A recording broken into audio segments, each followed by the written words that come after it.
നിർമ്മാണ കരാറുകാരനിൽ നിന്ന് നിയമവിരുദ്ധമായി ഈടാക്കിയ പിഴയുടെ പിഴപ്പലിശ LSTD അസിസ്റ്റന്റ് എഞ്ചിനീയറുടെ ശമ്പളത്തിൽ നിന്ന് പിടിച്ചു നൽകാൻ പഞ്ചായത്ത് ഓംബുഡ്സ്മാന്റെ ഉത്തരവ്. ആലപ്പുഴ വിയപുരം ഗ്രാമപഞ്ചായത്തിലെ കരാർ നൽകിയ പ്രവൃത്തിയുമായി ബന്ധപ്പെട്ടാണ് വിധി. 2022 വിയപുരത്ത് അങ്കണവാടി കെട്ടിടം നിർമ്മിക്കാൻ കരാറെടുത്ത കുമാരപുരം പൊത്തപ്പള്ളി തെക്ക് തെക്കടത്ത് M വിഷ്ണുവിന്റെ പരാതിയിൽ ഓംബുഡ്സ്മാൻ ജസ്റ്റിസ് VD രാജന്റേതാണ് അപൂർവ ഉത്തരവ്. 2022 ഫെബ്രുവരി 1-നാണ് 180 ദിവസത്തെ കാലാവധിയിൽ നിർമ്മാണ കരാർ വിഷ്ണു ഏറ്റെടുത്തത്. എന്നാൽ എഞ്ചിനീയർ കാലാവധി 90 ദിവസമാക്കി കുറച്ചാണ് വർക്ക് ഓർഡർ നൽകിയത്. പിന്നീട് പഞ്ചായത്ത് കമ്മിറ്റിയുടെ തീരുമാനപ്രകാരം എസ്റ്റിമേറ്റ് പുതുക്കി അധിക ജോലിയും ചെയ്തു. 180 ദിവസമായിരുന്നു ഈ പ്രവൃത്തിയുടെ കാലാവധി.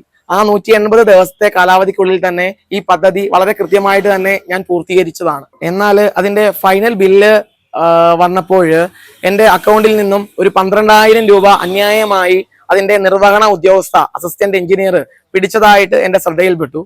ഇത് മനസ്സിലാക്കി ഞാൻ വിയപുരം ഗ്രാമപഞ്ചായത്തിൽ ചെന്ന AEയുമായിട്ട് സംസാരിച്ചപ്പോൾ ഇതെങ്ങനെയാണ് എൻ്റെ ഈ 12,000 രൂപ പിടിച്ചതെന്ന് ചോദിച്ചപ്പോൾ അവരുടെ ഭാഗത്തു നിന്നും വളരെ ധിക്കാരപരമായ ഒരു പെരുമാറ്റവും ഇത് എൻ്റെ വിവേചനാധികാരമാണ് എന്നുള്ള രീതിയിലൊക്കെയാണ് AE എന്നോട് കാണിച്ചത്. ഇത് കേവലം ഒരു 12,000 രൂപ എന്നുള്ളതല്ല, നമ്മുടെ ഉദ്യോഗസ്ഥ സമൂഹം സാധാരണക്കാരനെ പല രീതിയിൽ ബുദ്ധിമുട്ടിക്കുമ്പോൾ ഉണ്ടാകുന്ന വിഷമങ്ങൾ ആണ് ഞാൻ ഈ ഒരു പോരാട്ടത്തിന് വേണ്ടി തുനിഞ്ഞിറങ്ങാനുള്ള ഏക കാരണം.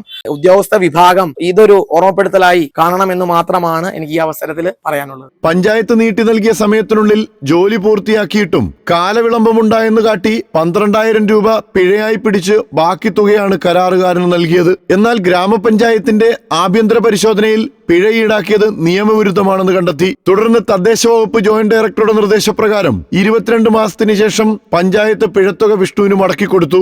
ഈ കാലയളവിലെ പലിശ നൽകിയില്ല. തുടർന്നാണ് കരാറുകാരൻ ഓംബുഡ്സ്മാനെ സമീപിച്ചത്.